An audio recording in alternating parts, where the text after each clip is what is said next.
Happy Saturday. I hope you're in the mood for some spooky stuff because I've got quite the ghost story for you today, and it is from some of y'all's neck of the woods, Kingsport, Tennessee. Now this is the ghost story that is attached to Rotherwood Plantation, and Rotherwood Plantation was originally owned by Frederick Ross and his family, and the Ross family was a very wealthy, very well-known family in the area, and he actually founded what was known as Rossville, which ended up changing its name to Kingsport later. So he is the founder of Kingsport, and this is his home's story, and it's a pretty tragic one, and it gets worse since it is an old plantation and the story really takes place in the 1800s. It does involve slaves. It's kind of a touchy subject. It's a very sad story, but not from the Ross family. Now, the Ross family inherited this land in the late 18th century. The land ran from Bays Mountain all the way up to what was really close to the Virginia border. And like I said, they did own slaves, but the Ross family was known for being just very kind to their slaves. They treated them like family. They were really well taken care of. Not that that excuses owning slaves, but it was on the happier side of slave owning. Now, Rotherwood Plantation was completed in 1818, and it was pretty much everyone's dream home. The home was massive. It was overlooking the Holston River, a beautiful estate, and it even had a pool on the roof, which I want that. That's awesome. And Ross had several children, but among the most well-known was his daughter, Rowena. Now, she was known because she was incredibly well educated and known as just being an insanely kind person. But on top of this, obviously, she was beautiful. She had very pale white skin, very dark raven hair, and because of this, she had many suitors. And Rowena ended up falling in love with one and was getting ready to marry him. Ross loved this young man that she had chosen, and he ended up building them an identical Rotherwood plantation just across the river from the original home, but instead of it being brick on the outside, it was all white on the outside. Just gorgeous house. Unfortunately, this Rotherwood look-alike home ended up burning down before anyone could move into it and before Rowena's wedding, and that was probably an omen of things to come. Now, this story has a couple of different versions. It was really passed down through word of mouth and legend in the area, so I'm not exactly sure which one is true, but there's a few different versions. In one version of the story, this all takes place on Rowena's wedding day. In other stories, it's just right before her wedding day. In some stories, she is seeing all of this go down, and in other ones, she's inside the house getting ready and she is nowhere. She's not seeing this. But regardless, the next event actually did happen. It is said that her groom decided that he wanted to relieve some stress before the wedding. He wanted to go out onto the river and just get some fishing done. So he brings his 3 groomsmen and they all hop on a boat and get onto the river. It is also said that both families were congregated there, so that does help kind of lend to the theory that it was on their wedding day. But both families are sitting on the edge of the river watching the boys fishing, and the Holston River is really known for its crazy currents, and unfortunately the boat ended up capsizing and flipping over, and the families are sitting on the edge of the river just watching in horror as these boys are just fighting the currents, fighting to stay afloat, and 3 of the men ended up being able to come back, and they were okay. They were shaken up, but they were going to survive. But unfortunately, the one person that did not make it back was Rowena's groom, and his body was never even found because of how crazy the currents were. Of course, this throws Rowena into a horrible, deep depression, and she ended up just kind of locking herself in her room that was on the 3rd floor, and it was overlooking the Holston River, and it was said that she just would stare out the river, just longing for her love of her life to be back. And it took around 2 years for her to really kind of start getting back out on the scene, getting a little bit more social again. And she was kind of the socialite queen. She was a very social person, so for her to have secluded herself like that, everybody was very concerned. So they all start kind of pulling her out of her little hole, trying to get her to socialize again. And at one of these parties, she ends up meeting another man, actually from Knoxville, Tennessee. The man's name was Edward Temple, and they ended up falling in love and deciding to get married. And he wasn't her first love, but he was a good one. She loved him, and they decided to get married. And bad luck struck again. This poor girl. He ended up dying not long after they took their vows because he got sick with yellow fever and passed away from it. This really shook Rowena to her core, and she fell into an even deeper depression, and she didn't break out of this one for 10 years at this point. And she is so deep in her depression, and she eventually starts coming out again, wanting to be a part of everything. Poor little thing. I mean, she had a horrible life. And then she ends up meeting another guy, and she decides to give it a go. They get married, and this one actually sticks. He does not die. Everything's going fine. She ends up having a daughter. They're married for 6 years. Everything seems to be looking up at this point. And then Rowena took a vacation to Rotherwood Plantation. She went to visit her family and her father, who was ailing. He was getting on in age. He was getting older, and she wanted to visit him at this point. And during this visit, she starts saying that she is hearing her first love calling out to her from the river, and she is convinced that he is calling her and he's trying to beckon her to the river. And at one point she even said that she saw a cold white hand come out of the water and start beckoning her to come to him. I mean, she obviously had kind of a psychotic break. I don't think that this one was an actual haunting. I think that that was just a straight psychotic break from the poor thing. I mean, who could blame her? So that night, when everyone was asleep, she ended up putting on her original wedding dress that she was supposed to marry her first love in, and she walks barefoot out of the house, down the trail to the river, and slowly walks into the river until she is covered in the tide and she disappears. Of course, this throws her father into a horrible depression. Obviously, everybody is dying in this story so far. And because of this depression, it's said that he started making really bad business moves. I mean, his investments were failing, businesses were failing. He could not catch a break, the poor guy. And he starts just losing money left and right. And he ends up having to sell Rotherwood Plantation. The only person that would take it was his actual overseer at the time, and his name was Phipps. Before Joshua Phipps could officially take over the land, Ross ended up freeing as many of his slaves as possible because he knew what type of man Phipps was, and we'll get into that.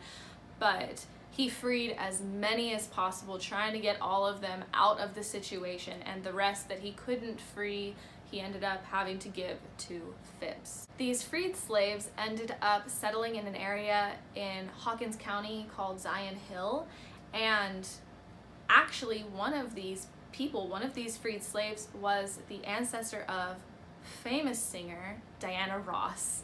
And yes, the slave, her ancestor did take the Ross family name because they were so well treated during that time and they really respected Frederick Ross, and they took the name, and that was just an interesting thing. I figured I would throw that in there. Now Phipps became Lord Master of Rotherwood Plantation, and it became just a hell house. I mean, it was so bad. He ended up converting the basement into slave cells where the floor and the walls were all dirt. He made no windows. There was only one exit, and there were bars on this exit, and that's where the field slaves were kept.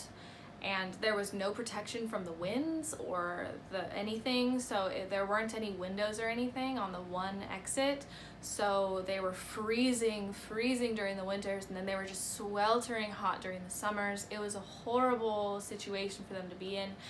And Phipps also installed a whipping post inside the house and he installed it in the walls in a room on the 3rd floor overlooking the river. I was wondering if it was the same room that was Rowena's room at one time. It did not clarify in anything that I could find, but that would be really interesting. It was said that he put this whipping post inside his home because he thoroughly enjoyed hearing the screams and the torment of the slaves. Like I said, this was a terrible, terrible man. He was just known for his cruelty, and other plantation owners and landowners in the area said that they could hear the screams of the slaves coming from Rotherwood Plantation. He was just having a blast over there torturing these slaves, and everyone in town despised him. They hated him because they really looked up to the Ross family, and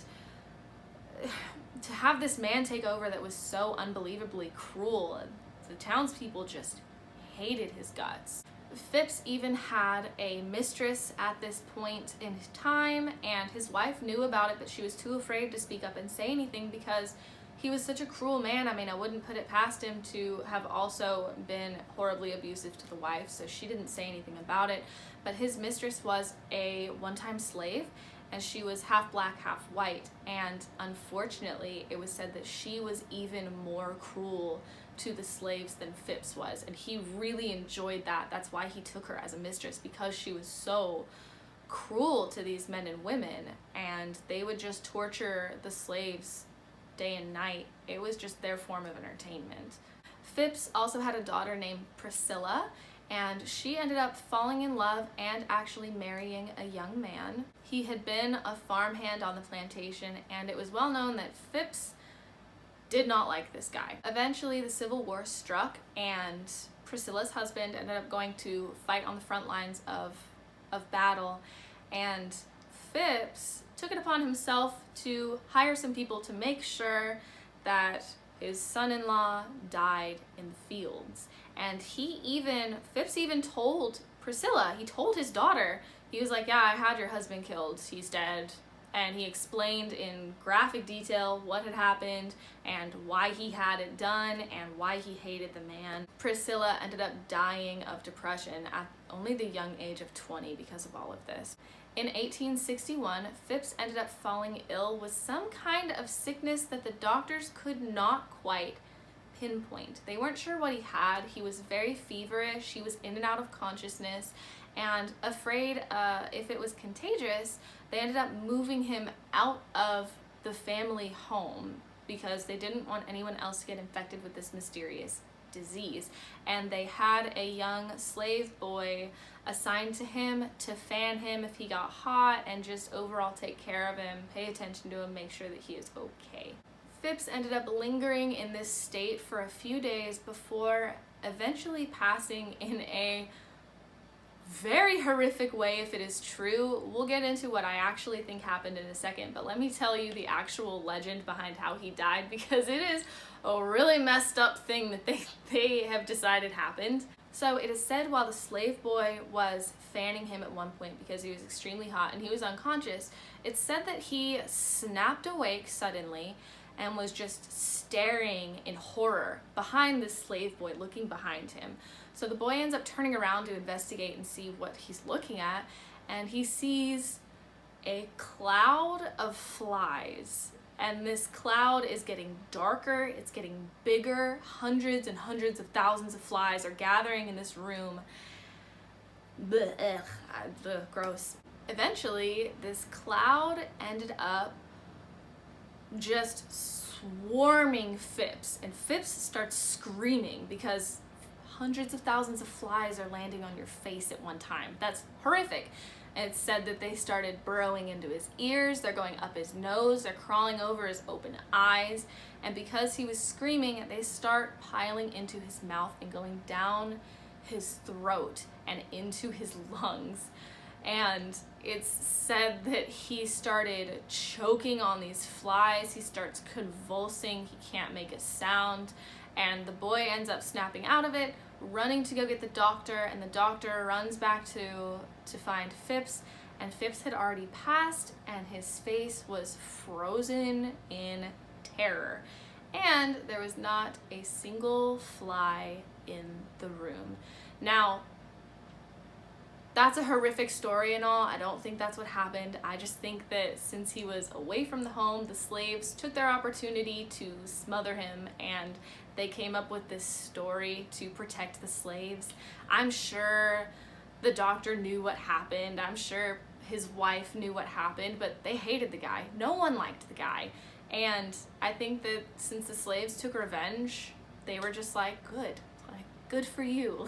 I'm glad that you killed him, you know? So I think they concocted this wild story just to protect the slaves, because if a slave had been convicted of killing a white man, they would have been put to death. And I really think that the family started banding together to protect the slaves. But that's not the only wild story. So his funeral is even more wild, and this was witnessed by multiple people, and they swore up and down that this is what happened. They stuck to their word until they died, and they passed these stories down the generations, and this is a story that's told today about Joshua Phipps's funeral. So since this man was so hated in his own town, his funeral was more of a social event, kind of a party. Everyone was really excited that he was finally dead. Nobody liked the man, and people were just generally happy that he was gone. And it said that while they were kind of preparing to get the casket ready to take it to the cemetery, the clouds started darkening. So people are thinking rain is on the horizon. It's going to start raining soon. And the two horses are hooked up to the carriage that's carrying the casket, and they start walking to the cemetery. And at one point, the horses, it looks like they're really struggling to pull just this casket, and everyone's really confused, like why. It's just a casket with one man in it. It's not that heavy, so why are they struggling so much? And it said that they were straining, completely unable to move this carriage. Their hooves were digging into the dirt, trying to move, and everyone's really confused. They end up going to get two more horses, hooking them up to this carriage as well, and it starts just very slowly making its way towards the cemetery. But the horses, you can tell, are still extremely strained under the weight of this. All of a sudden, you start hearing the rolling thunder in the distance, and they're sure it's gonna rain now. And suddenly, a huge crack of lightning comes out of the sky directly right near them and strikes a tree near the road. This tree ends up splitting in half, and one half of the tree ends up falling directly into the road. And the horses are no longer able to proceed because they need the road to get to the cemetery. So the pallbearers end up picking up the casket and carrying it the rest of the way to the cemetery. At this point, people are starting to whisper. Everyone's getting concerned. They knew what an evil man Phipps was. Everyone's just very superstitious at this point in time and scared.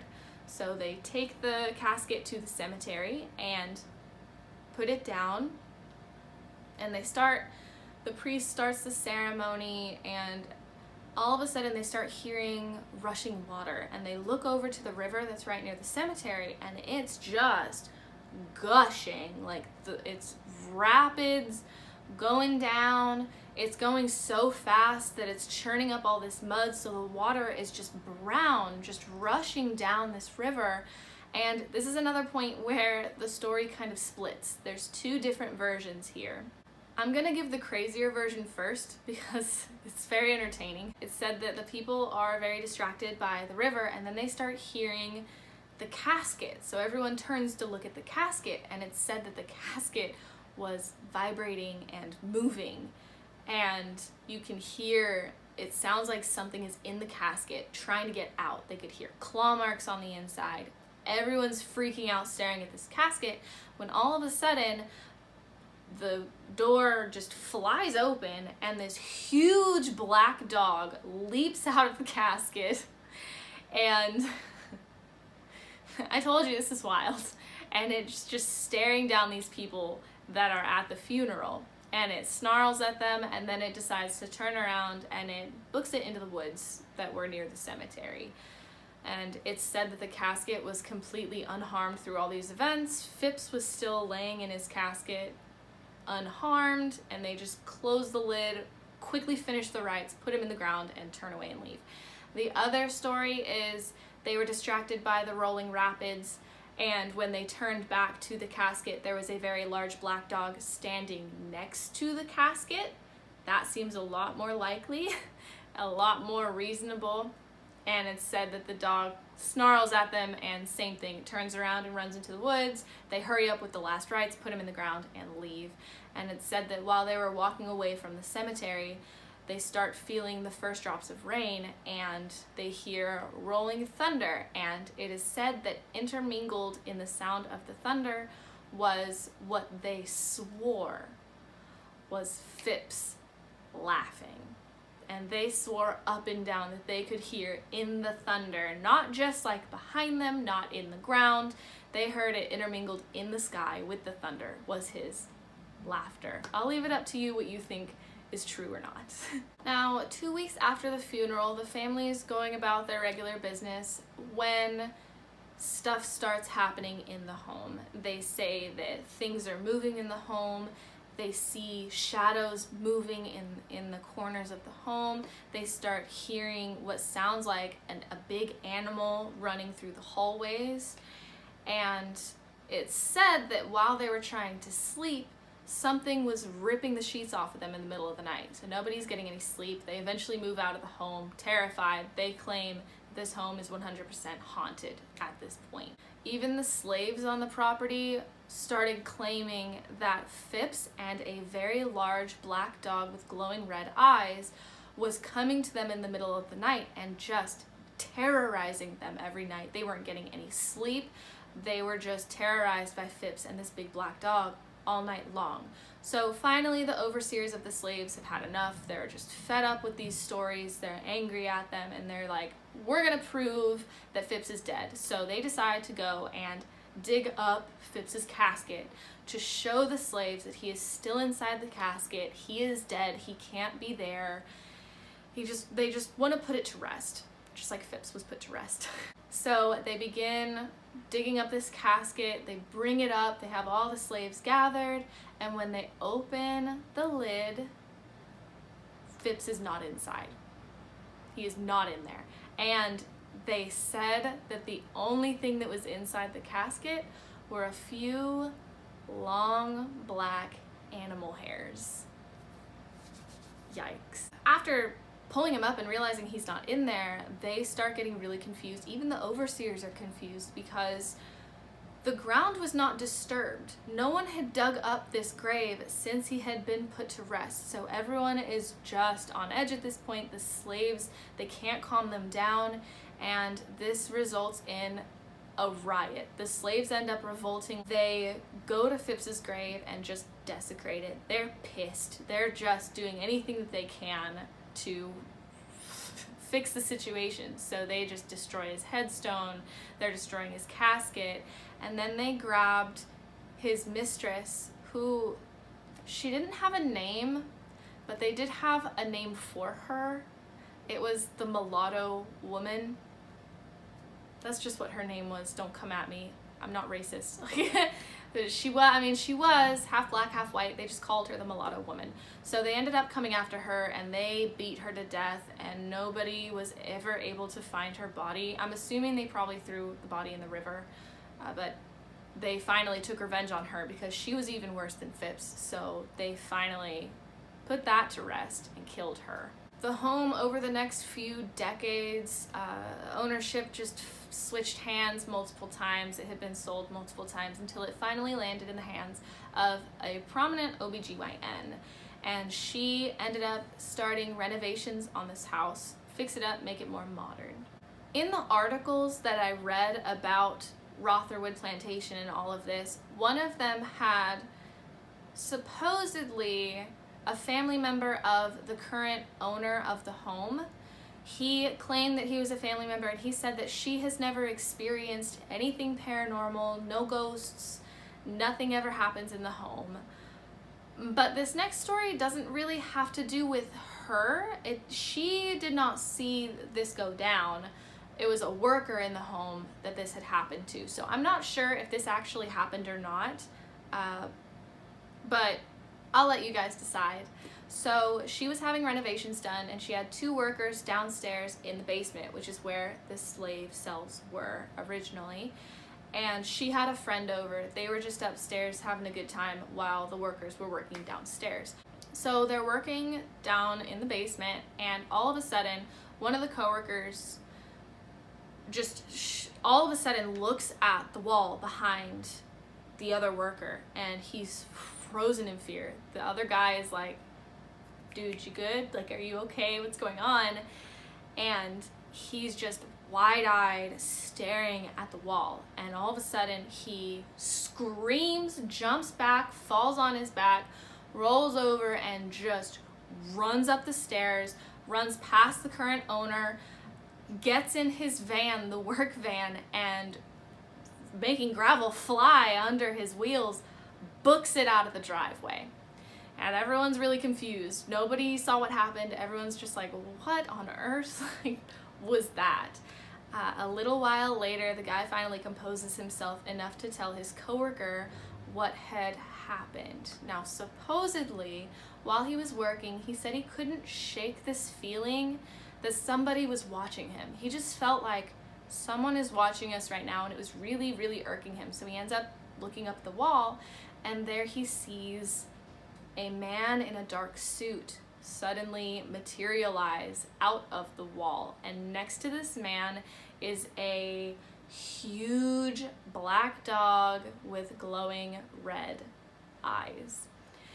And he said that he's just staring at it, trying to think. He thought that it was his mind playing tricks on him. He's just staring at it, and all of a sudden he said that this dog ends up leaping for his throat, and that's where he screamed and jumped back, scattered onto his stomach, and starts running out of the basement. And he said when he turned around, he saw this dog chasing him. So terrified, he runs through the house, gets in the van. He said he barely made it into the van, where the dog is like snapping right behind him, and he books it out of the driveway. And he said he was looking in the rear view mirror, and he could still see the dog chasing the van until he got out of the driveway and onto the main road. And that's when he said the dog suddenly disappeared and was no longer around. So I'll let y'all decide if you think that that is credible and actually happened or not. So it is said that there are still plenty of ghosts wandering around Rotherwood Plantation. Rowena, the original girl from the first story, it's said that you can see her by the river that she and her groom drowned in, and it's said that she is still wearing her wedding dress. It's also said that the mulatto woman who was Phipps's mistress, it's said that she is still wandering the property as well, and she's just as annoying in the afterlife as she was in real life. And it's said that she tries to scare people. She'll materialize in front of them and disappear. She pokes, shoves, pulls hair, just generally annoying, of course. It's also said that unfortunately you can still hear the screams of the slaves that were being tortured by Phipps and his mistress. And Phipps was just a completely evil, despicable human being. And speaking of Phipps, it is said that he is still also wandering the land. He is said to still pull blankets off of people as they're trying to sleep, and you can hear the animal noises running through the halls. It's also said that if you can hear thunder, a lot of the times if you're on the Rotherwood Plantation site, you can hear, intermingled with the thunder, Phipps's laughter and the howl of his hellhound companion. Now, what do y'all think of these stories? Do you think that they are credible? Do you think that these things actually happened and that these ghosts are haunting these grounds? Or do you think it's all a myth? So I hope y'all have a wonderful Saturday and an incredible weekend, and I will see y'all next week. Bye!